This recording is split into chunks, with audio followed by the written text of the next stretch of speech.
संसद के अंदर विपक्ष और मजबूत रहेगा तो सरकार को भी घुटनों के बल आना पड़ेगा। जिस तरीके से सुप्रीम कोर्ट से लेके वर्तमान सरकार तक फैसले बंटवारे को लेकर आ रहे हैं, एसटी एससी ओबीसी को बांटने की कोशिश के साथ अब मुसलमानों को भी बांटा जा रहा है। जी हां, लेकिन सरकार की ये मंशा, सरकार का ये सपना अधूरा रह गया। यह भारतीय जनता पार्टी जो लगातार हिंदू मुसलमान कार्ड चलने का या हिंदू मुसलमान कार्ड फेंकने का काम करती थी, वो सिर्फ रखा रह गया, धरा रह गया, क्योंकि इस बार मजबूत सरकार नहीं, इस बार संसद के अंदर मजबूर सरकार है। मजबूत विपक्ष का होना कितना जरूरी है, सोचिए किस तरीके से भारतीय जनता पार्टी यानी ये एनडीए गठबंधन में शामिल तमाम गठबंधन के साथ मिलकर एक बिल लाया जाता है, किस तरीके से मुसलमानों को बांटने की कोशिश की जा रही है। पहले सुप्रीम कोर्ट का फैसला आता है कि दलितों को और आदिवासियों को बांट दिया जाए। सोचिए किस तरीके से आपके आरक्षण का वर्गीकरण के लिए सुप्रीम कोर्ट में बैठे संघी माय लॉर्ड अपना फैसला सुनाते हैं, लेकिन अब संघी नेताओं की चाल देखिए कि मुसलमानों को टारगेट किया जा रहा है, मुसलमानों को बांटने की कोशिश की जा रही है। संविधान सबको आजादी देता है धार्मिक रूप से सबको अपने धर्म के अनुसार कोई भी काम करने की, लेकिन सरकार उसमें भी इंटरफेयर कर रही है। सोचिए किस तरीके से संसद के अंदर वक्फ बोर्ड बिल लाया जाता है और वो बिल पास नहीं होता है, क्योंकि मजबूत विपक्ष का रहना संसद के अंदर बेहद जरूरी है। इसलिए आप लोग भी समय रहते एकजुट होइए और सोचिए, अखिलेश यादव ने, बीएसपी सुप्रीमो मायावती ने, ओवैसी ने, तमाम विपक्षी नेताओं ने इस बिल का विरोध किया है और सरकार को फिर से अपने इस बिल पर सोच विचार करना पड़ेगा।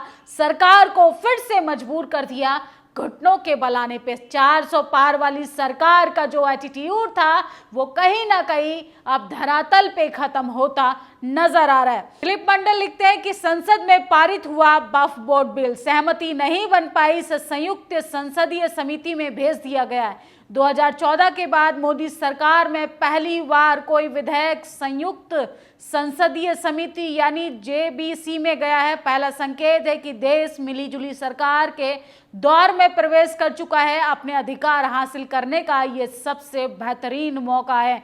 अगर आपको ये लगता है कि भारतीय जनता पार्टी के रहते हुए हमें आवाज नहीं उठाना चाहिए, सोचिए कि किस तरीके से इस बिल पर सरकार को रेंगने के लिए मजबूर कर दिया मजबूत विपक्ष ने। अयोध्या की सेना की 13,000 एकड़ आरक्षित भूमि अडानी, रामदेव, रविशंकर के नाम हो गई, लेकिन सोचिए वक्फ बोर्ड पर बिल लेकर आती है सरकार, लेकिन ये नहीं बताती है कि ये जमीन गरीब मुसलमानों को दी जाएगी। सोचिए ये जमीन बिल्किस बानो को दी जाएगी, ये जमीन उन तमाम लोगों के हिस्से में आएगी जिनके घरों पर बुलडोजर चला दिया जाता है विकास के नाम पर।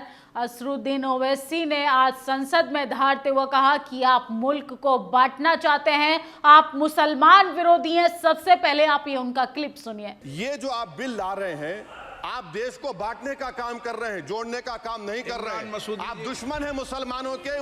तो सुना आपने, सोची किस तरीके से सरकार की किरकिरी हो रही है, सरकार की धज्जियां उड़ रही हैं। तेजस्वी यादव ने सरासर सरकार की आंख में आंख डालकर इस बिल का विरोध किया। वक्फ बोर्ड का ये संशोधन भी एक बहाना है। वक्फ बोर्ड की जमीनें डिफेंस लैंड, रेल लैंड के बाद भाजपाइयों के लाभार्थ योजना की श्रृंखला की एक और कड़ी मात्र है।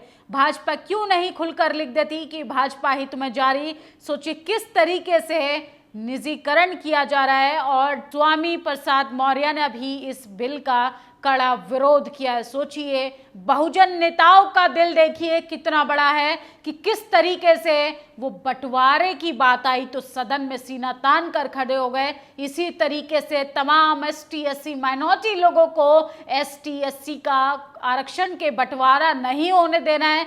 21 अगस्त को संपूर्ण भारत बंद के लिए खुलकर मैदान में आइए और इस सरकार को, इस तानाशाही सरकार को मजबूर कीजिए जो आरक्षण विरोधी, जो मुसलमान विरोधी, जो आदिवासी विरोधी, जो दलित विरोधी, जो अल्पसंख्यक, जो पिछड़ा विरोधी, उसको सत्ता में रहने का कोई अधिकार नहीं।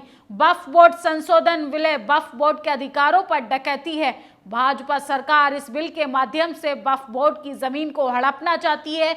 ये बिल संविधान विरोध भी है। इस बिल का विरोध करता हूं तो सोचिए किस तरीके से विपक्ष मजबूती से सरकार की तानाशाही का खात्मा कर रहा है। आरएसएस के मुखिया जो हैं मोहन भागवत सुप्रीम कोर्ट के फैसले का स्वागत कर रहे थे। हालांकि उन्होंने अब प्रतिक्रिया दी है और उन्हें पछतावा है। आरक्षण की कानूनी व्यवस्था का समर्थन करेगा संघ जो है। पहले ये विरोध में थे और सुप्रीम कोर्ट के इस फैसले का सम्मान कर रहे थे, लेकिन सोचिए जब जनता एकजुट होकर बोलती है, जब समाज एकजुट होकर बोलता है तो कहीं ना कहीं सब कुछ धरा का धरा रह जाए। आरएसएस ने एसटी/एससी बंटवारे पर दिया था तथाकथित समर्थन वापस ले लिया है। आरएसएस के नंबर 2 हौसबले की ओर से आया स्पष्टीकरण, ऐसा कोई समर्थन नहीं दिया गया था। आरएसएस ने कहा कि उसके बयान को मीडिया ने गलत छापा है, जिससे भ्रम फैला। स्पष्टीकरण में आगे लिखा कि आरएसएस संवैधानिक आरक्षण का समर्थन करता है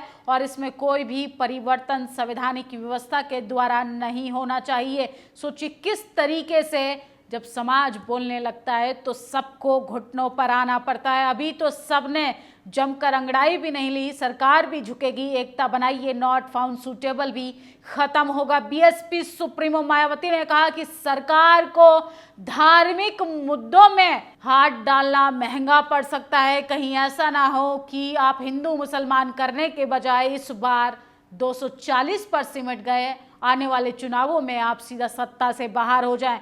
बीएसपी सुप्रीमो मायावती ने कहा है केंद्र व यूपी सरकार मस्जिद, मदरसा, वक्फ आदि मामलों में जबरदस्ती की दखलंदाजी तथा मस्जिद, मठ जैसे धार्मिक मामलों में अति दिलचस्पी न दिखाए, संविधान व उसकी धर्मनिरपेक्षता के सिद्धांत के विपरीत काम न करे, मस्जिद, मंदिर आदि सांप्रदायिक उन्मादों को फैलाने का काम कर रही है। सोचिए जिस तरीके से सरकार एसटी/एससी को बांटना चाहती है, वैसे ही मुसलमानों का भी वर्गीकरण करना चाहती है। वो चाहती है कि धर्म के नाम पर, जाति के नाम पर, आर्थिक आधार पर, सामाजिक आधार पर, जाति आधार पर जनता जो है वो आपस में मार काट मचा दे, बांटने का काम कर रही है सरकार। आज संसद में पेश वक्फ संशोधन विधेयक पर जिस प्रकार को इसको लेकर संदेह, आशंका, आपत्ति सामने आई, इसके मद्देनजर इस बिल को विचार करने के लिए संसद की स्थायी स्टैंडिंग समिति को भेजना उचित है। ऐसे संवेदनशील मुद्दों पर सरकार अगर जल्दबाजी करेगी तो बेहतर नहीं होगा। संजय सिंह ने कहा है कि सरकार तो चाहती है कि आपके घर, आपकी जमीनें, आपके मोहल्लों की सारी प्रॉपर्टी को बेच के अंबानी अडानी को दे दे। सरकार के इस फैसले पर सरकार को भी पुनर्विचार करना चाहिए। मोदी सरकार ने पूरे देश की जमीन अपने दोस्त अडानी को दे दी। अयोध्या में सेना की हजारों एकड़ जमीन अपने दोस्त को दे दी। वक्फ बिल लाकर ये करोड़ों जमीन अपने दोस्त को देना चाहते हैं। प्रधानमंत्री जी आप क्या करना चाहते हैं? अखिलेश यादव से लेके बीएसपी सुप्रीमो मायावती, यहाँ तक कि असदुद्दीन ओवैसी ने भी जमकर विरोध किया है। और सोचिए सरकार किस तरीके से आपको बांटना चाहती है, कैसे संघी माय लॉर्ड आपको बांटना चाहते हैं। इसलिए समय रहते मजबूत विपक्ष ने बता दिया कि जब आप एकजुट होकर आवाज उठाते हैं तो कितनी भी क्रूर सरकार क्यों ना हो, कितनी भी तानाशाही सरकार क्यों ना हो, उसको घुटनों के बल आना ही पड़ता है, अपने फैसले पर विचार भी करना पड़ता है। उसी तरीके से एसटी/एससी, ओबीसी को आने वाली 21 अगस्त को संपूर्ण भारत बंद करके और प्रदर्शन करके बता दीजिए संवैधानिक तरीके से कि सुप्रीम कोर्ट में बैठे संघी जज भी अपनी जातीय अहंकार के चक्कर में बहुजनों को बांटना चाहते हैं। इतनी ही रिजर्वेशन की चिंता है, इतनी ही मुसलमानों की चिंता है, तो बिल्किस बानो जैसी महिलाओं को इंसाफ क्यों नहीं मिलता? उनके रेपिस्टों को माला क्यों पहनाई जाती है? दलितों पर आज तक अत्याचार क्यों होते हैं? इस पर सोचिएगा जरूर। मजबूती से आवाज उठाने का खामियाजा क्या होता है कि सरकार को भी घुटनों के बल आना पड़ता है और अपने फैसले, अपने संशोधन में भी उसे गहर चिंतन करना पड़ता है। इस वीडियो पर आप लोग अपनी प्रतिक्रिया जरूर दीजिए। फिलहाल तो सरकार और संघी जज आपको बांटने की कोशिश करेंगे। आपको एकजुट रहना है, तभी एकजुट रहेंगे, तभी ये संवैधानिक अधिकार बच पाएंगे। शुक्रिया।